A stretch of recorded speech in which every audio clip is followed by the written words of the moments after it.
সন্ধেবেলা যদি হালকা খিদে পায় বা সকালের ব্রেকফাস্টে এরকম এগ চাউমিন তোমরা 10 মিনিটের মধ্যে বানিয়ে নিতে পারো। তো এর জন্যে বেশি কিছু জোগাড় লাগে না, শুধুমাত্র ডিম আর পেঁয়াজ বাড়িতে থাকলেই হলো, আর চাউটা তো অবশ্যই লাগবে। তো দেখো কিভাবে আমি 10 মিনিটের মধ্যে এগ চাউমিনটা বানাচ্ছি সেটাই তোমাদের সাথে শেয়ার করব।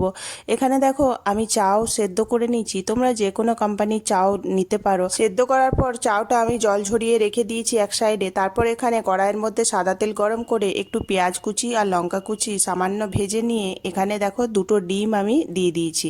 তো ডিম, পেঁয়াজ, কাঁচা লঙ্কা একটু সামান্য ভাজা ভাজা করে নেব, বেশি লাল লাল করে ভাজার দরকার নেই। এখানে দেখো দু রকমের সস দিলাম, প্রথমে দিলাম সয়া সস, তারপর দেব টমেটো কেচাপ। তো তারপর এই দুটো সস দেওয়ার পর একটু সামান্য ভাজতে হবে, একটু নাড়াচাড়া করে নেব।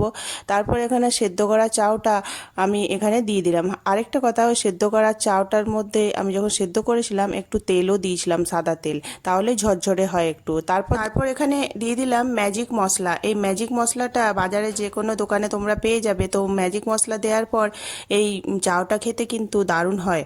তো তারপর দেখো হালকা হাতে এমনি নাড়াচাড়া করে নিতে হবে, বেশি কিন্তু জোরে জোরে নাড়লে চলবে না, না হলে চাউগুলো ভেঙে যাবে।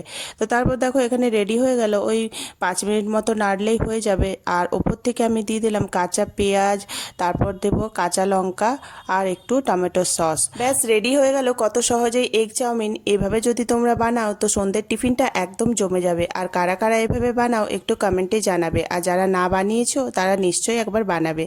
তো আমার ভিডিও যদি ভালো লাগে তো পেজটা অবশ্যই ফলো করে রাখবে নতুন নতুন ভিডিও দেখার জন্য।